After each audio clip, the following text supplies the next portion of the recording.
Hi, it's Debbie Forrest again, and today I have a special guest with me, Taffy Lanser. And she is a builder and facilitator of labyrinths. And she uses a special tool to divine the opening, right? And as a matter of fact, our friendship goes way back, like 16, 17 years. And when I first opened Forest House, she came and she installed a labyrinth back there, and I was so fascinated by how she did it and how she found the natural opening, which was contrary to what I was thinking it would be. That I had her come back and do some teachings and some workshops on energy exploration, and I just fell in love with her, and we've been friends ever since. So today we're going to do some yoga, which is good for if you have some tight neck, shoulders, wrists at the office. It's good for arthritis, and it's a fun sequence for children. And many of my students have asked me to put some hand movements that you've asked me to put up, so it'll be fun. And but I'd like to begin with Taffy giving a little demonstration on those divining rods and how they work. So what she's going to do, maybe you could hold the rods up so that they can see. Yeah, I know. They're not very colorful, so hopefully they'll pop. These are the ones that I use. Often people use them that are a lot larger, but this works for me. And I can carry them with me all the time. So I'm going to demonstrate how they work by finding where Debbie's energy starts coming from her body by walking over here. Now, would that be my aura? Yeah. My aura. Okay. Walking over here. Stand back. And holding my rods parallel in a ready position and asking them to show me when I enter Debbie's auric field. Now, what I'm seeing is they're kind of pointing at me. And as parallel as possible. And they're parallel right now. Walk slowly toward her, and they will indicate when I enter her energy field. They're wobbling a little, but they're not still moving. Parallel. Oh, there they went. Wow. That's wide. it. Beautiful. So That's that's my about, aura. and I measured this way. That's about 2 feet. Okay. About 2 feet. And so when we are finished with this exercise, we'll do this again and see if her energy has grown as she teaches. Okay. And so a person's energy field or aura, would you say that I can feel, not just with my hands, but with that field? Like, have you ever sensed, for instance, that Your own, before yourself? Or when somebody's near you without seeing them, or, I mean, is it something that can feel a vibe? Some people do. Some people are sensitive to that, and that does not mean it doesn't exist for those who are not sensitive to it. It still exists. It's just that you can pick up on it or not. And sometimes you feel it, and sometimes you don't. I think when you feel it the most, when somebody is demonstrating great anger, Yes. you'll feel it. You'll feel it coming at you like sparks. And you'll feel it in different places, right? Like I do that. Yeah. That's true. And that's different for different people. Yeah. Not the same for everybody. Yes, that's a good point. Okay. Well, are we ready to do some yoga? So we're going to take our seat. And for this first one, I'm going to move up a little closer so you can see my hands. But we're just going to take our seat. And the best thing to do is to plant your feet comfortably and firmly on the floor. The closer your feet are, the more it causes you to pull into your core, and it's a little harder. But if you're feeling a little unsure, then take a nice wide stance. This helps you feel more connected to the earth. I'm also moving my butt way back. This has got a space in it, so I kind of move my back into the opening here, and then my upper back against the brace. Yes, and that right there will just make you sit up tall. Your heart lifts. And I like this mudra for sitting in a chair. Left fingers on right fingers, and let your thumbs touch. And this is called the Buddha mudra. And you just place them on your lap, close your eyes for a moment, and turn inside. And just imagine as you're breathing that you're feeding that energy field. And maybe it's not always a good idea to expand your aura, like if you were in a crowd or certainly in a place where you wanted to be a little more shielded or protected. But sometimes when you are connecting with a loved one or with your children or trying to communicate or do healing work, certainly you want to expand it. That would allow you to maybe become more sensitive. And just follow the breath. Deep, long inhalation, even, steady exhalation. All the yoga breathing, of course, is done through the mouth. I'm sorry, through the nose. And then with the mouth closed. Maybe I should shut my mouth and breathe through my nose. Now, on the next inhalation, just lift your hands up toward your heart, like you're bringing the energy into the heart, and then coming to the Namaste mudra, hands pressed together in the heart, and setting intention today. So your intention can be something like, I just want to loosen or free up the tension in my neck and shoulders and arms. That would be a physical intention. Or you can say something like, open my heart or expand my auric field. Because by doing that, by setting a higher intention, you make the practice more auspicious. And so now you're just going to take your right hand and extend it out, palm up. And take your left hand and pull your fingers back. And don't pull too hard, but pull to the point where you feel a stretch on your inner forearm. And some of you are going to be more flexible. I used to be able to pull my fingers almost to my forearm back here, but from working on computers, I've lost a lot of that. And then I'm just going to release and just kind of shake it out. You can just feel all the energy channels catching. Next arm, left hand, palm up, pull the fingers back.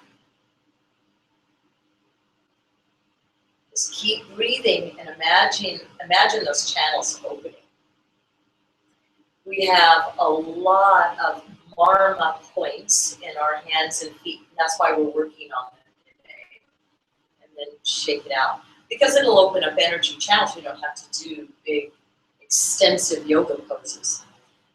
So here's the fun one that I think the kids will love. Take your hands in Namaste mudra. Again, mudra is just a gesture. It creates kind of a seal or a lock of energy. And so Namaste is, of course, the bowing or honoring position. And from there, we're going to make a daisy. And so you're going to keep the palm of your hands together and pull the fingers apart. The whole palm stays together. It doesn't come apart, but the fingers come apart. And I was telling Taffy earlier, most seniors can't do that because your hands get arthritic. So this is a really good one to practice. Now, keeping the palms of the hands together, the elbows lifted, just put the fingertip pads together. This is the salamander.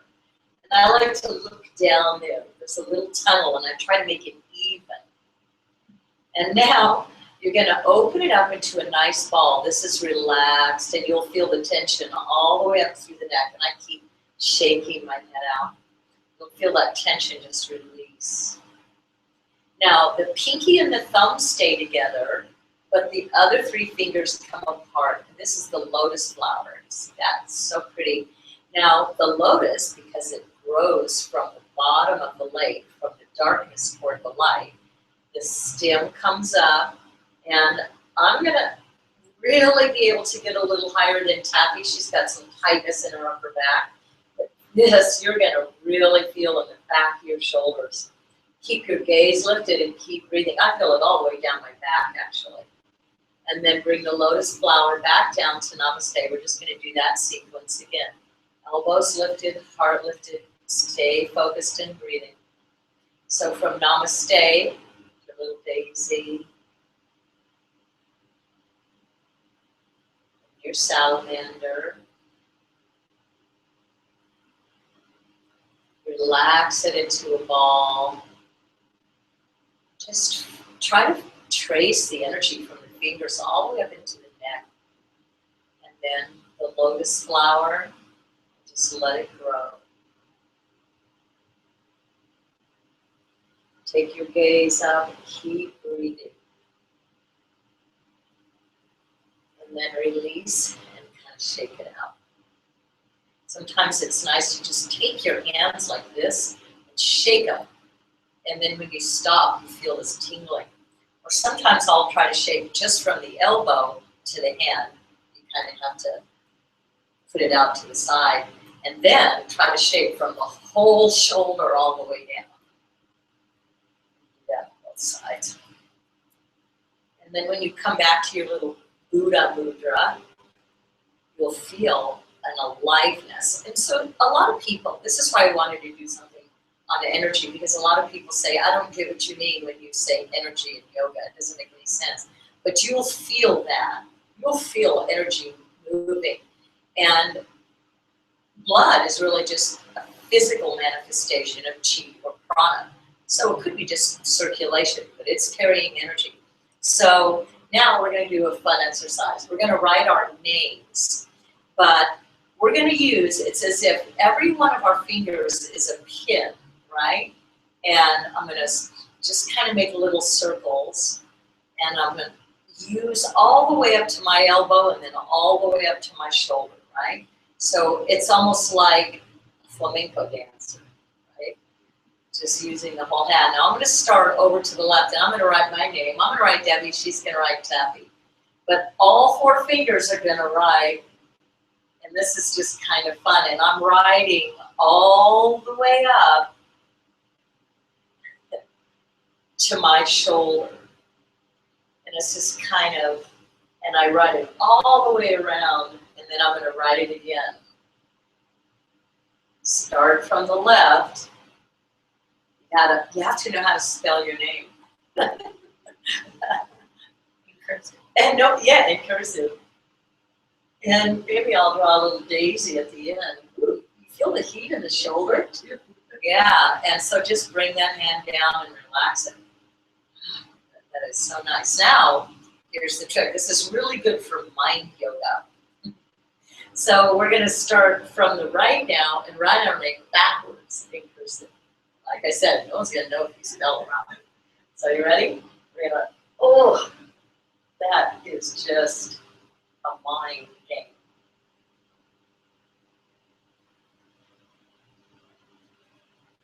You write your name nice and big so the aliens can see it. And I'm going to start over again. And I'm trying to use all of my fingers. I'm writing it backwards. It's a good thing you can't see this. And then come back and just shake it out. Now we're going to take it into our toes, keeping the feet firmly planted, and find the back of the chair, open the heart and lungs, and you're just going to cross the right ankle over the left knee. And I want you to flex your foot and just notice that the shape of the foot, when you look at it, makes the same shape as the spine. Imagine the toe is the head, then there's the neck, the ball of the foot is the upper thoracic, it goes to the lumbar, and then the heel is the sacrum, and it kind of curls around like the tailbone. So if you do this with your foot and not sickle it or droop it, but keep it alive, it will actually sickle, because the feet and the hands are the messengers of the body. They're always reading the atmosphere, reading the terrain, and sending vital information to the nervous system through the brain. So if your feet are making the shape of the spine, your spine will just automatically do it. And try this sometime when you're standing in line. You're kind of slumping, and you don't have to be in line, you can just be standing. But you'll be slumping, and then all of a sudden, wake your feet up, and you'll notice your whole spine wakes up. It's really beautiful. And from here, keeping that action, which also stabilizes your knee, it's protective, bracing for the knee. You're going to take your hand right here near the thigh crease and just push down on it as you arch your back. You're going to feel a nice opening. And what you're doing is you're just telling the thigh bone, move back in the hip socket. Take the pressure off the psoas muscle. And another fun thing that you can do is play with your feet. Just like little kids do, right? And you can take your fingers and try to weave them in between your toes. And maybe, and this takes some time, took me some time to get to it, you can get all your fingers between your toes. And it's, yeah, it's kind of painful. And you can go in from the top or the bottom. Sometimes I'll turn my toes back like that, or if you're coming from the other direction, you can pull it back this way, whichever. But this is very healthy for the feet. Get your shoes off because they're sensory deprivation chambers, and they're cutting off vital information. Now, you're going to take the top of the ball of the foot and the bottom of the ball of the foot. You're just going to squiggle it. So all those little metatarsals should wiggle, because that's how the foot should work on the ground. It's kind of like what we were doing with our hands, right? And sometimes I'll even do this. Just pick it up. I know you get a sore ankle. So, but this is this is a healthy foot. It's one that is loosey-goosey. So we're going to put that down. And as you put that foot on the floor, just take your nice grounded stance, and you'll see that foot's communicating with the earth. It's alive, it's awake. There's a tingling sensation, and you should be able to feel it all the way up into the hip. It is sending information. Some people tell me, especially if you're standing, it'll go all the way up the whole side of the body. Let's do the other side. So bring the left foot up. Sit up nice and tall. I call this a floint because a flex is like that. A point is like that. This is in the middle. And people make fun of me for using that term. I looked it up. It's in the dictionary. Floint. A floint. It's a hybrid word. Not a point, not a flex, but a floint. So now, feed your fingers in there. And the more you can do this, and there's little contraptions you can buy, but why not just use your fingers? You know those little pedicure spacers where too you can walk around with them. Just really, sometimes I'll try to take those fingers and spread them apart like that. And yes, it hurts. You're going to say, ow. We forgot to do our little pushing. Just open the hip up. Feel it on that side, huh? So that's the side that you were telling me earlier. It's been talking to you. So, and the body, it does. It talks to us. It speaks to us in a language that we need to learn to decipher. And Taffy is good at helping us translate what the body is saying. So now let's take the foot, wiggle it, move all the little bones, get them so that the connective tissue isn't tight or stuck. And if you want, you can shake it. There we go. It's wiggling. It's wiggling. Now put your feet down. Come back and just connect to the earth through your feet. I used to have a teacher that would say, breathe through your feet. And I would think to myself, she's crazy. But now I get it. It took me some years, but now I get it. So now we're going to both turn to our right And I want you to really kind of lean toward the back of your chair because I'm going to demonstrate something. Don't you do this. But these can be unstable. So just know that and always stay planted and listen to the messengers. And sit up nice and tall and keep the weight toward the back of the chair. But as we stand up, you're going to take and grab both sides of the back of the chair and just try to turn the heart toward the back of the chair. As you inhale, lengthen up, and as you exhale, twist. And I'm going to take my head and just make sure it's nice and free. You can look over one shoulder then the other. Now inhale and lengthen up to come back to center.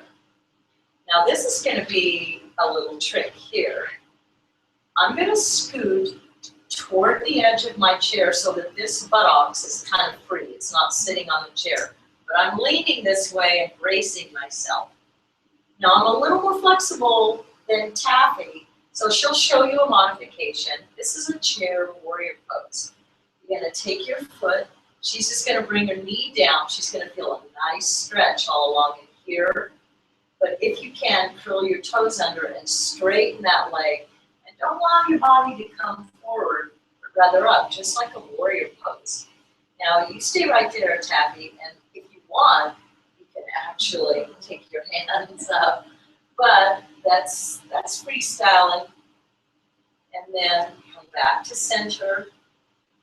And then just twist. Take a moment for some integration, for assimilation.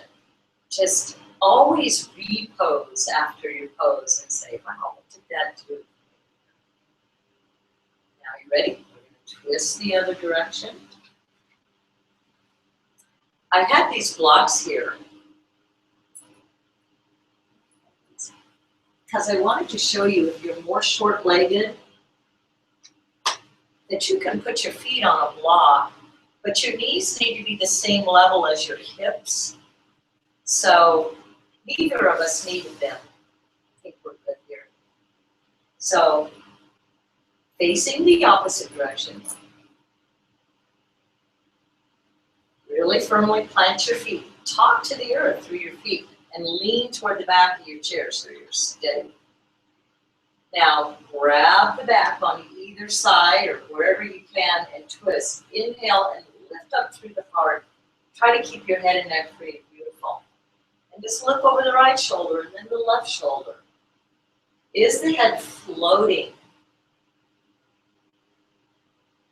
Inhale and come back to center. Now I'm going to brace the back of the chair with my left arm, grab the seat with my right one, and scoot just to free up my buttocks. You can drop your right knee down toward the floor and try to lift the heart up. This will feel like a back bend. You should get a stretch through the quadricep. And then reach behind with your leg if you want. Yes, oh, there she goes. And you're going to feel that. I feel that as a really deep back bend. Yeah. And then inhale, come back. Just get your feet under you, and then get back steady into the center of the chair. Twist back to center. So that was probably, trying to squint at my clock here, I think it was probably about maybe just a 10 minutes. But I'm going to show you one more thing that you can do, even if you could do this at a traffic light, or if you only had a couple of minutes, and I call it the hand hug. So, and we'll end by putting our hands in Namaste, and lift your elbows and your heart, stay really braced at the back of your chair, and all you're going to do is interlace your hands, and just hug your hands, excuse me, together. It's not a deep squeeze. It just feels good. We're spreading the fingers just like we did our toes. And then change the cross.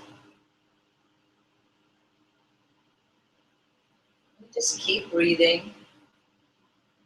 Now take the fingers back up into Namaste, and this time I'm going to turn just a little bit. We're just going to cross the index fingers and then come back. And just the middle fingers and then come back. This reminds me of those little kid games we used to do. You were so coordinated. Yeah. And then you come back again. And sometimes I'll do this and just kind of go fast. So you can go index, middle, ring, pinky, and then cross the other way when you come back. It looks funny, doesn't it? And just see how fast you can go.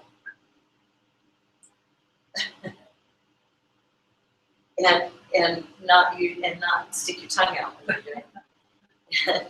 So again, that's just crossing the fingers like this. That helps take the tension out. Always shaking your head. I'm not a big one for neck circles, but maybe just turning your head from side to side, keeping your heart lifted. And I think that's about all we need to do for today. So bring your hands to your heart, bow the head to the heart, because we're bowing to that divinity within us, that beautiful current of energy, that wellspring that we can tap into any time. And thanks for joining us. We're going to get up and we're going to measure it again. So namaste. We'll see what we did, okay? Yeah, because Debbie is the teacher. She utilizes and expends energy, but I don't as a student. And it may have affected her aura or field. So I will walk toward her and go back here as far as I can. See what happens here. Wow. Wow, look at That's that. way bigger. 1, 2, about 3 feet. Wow, do it again. I want to see. Do it again. Do it again. Harder.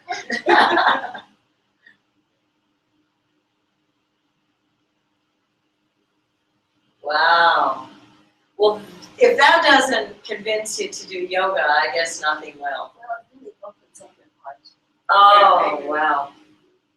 Ability to hold back. Think if everybody in the office did that. I think that you guys should take this video and make everybody in the office do that and open their hearts, and you'll just have a wonderful, more productive day. And smile.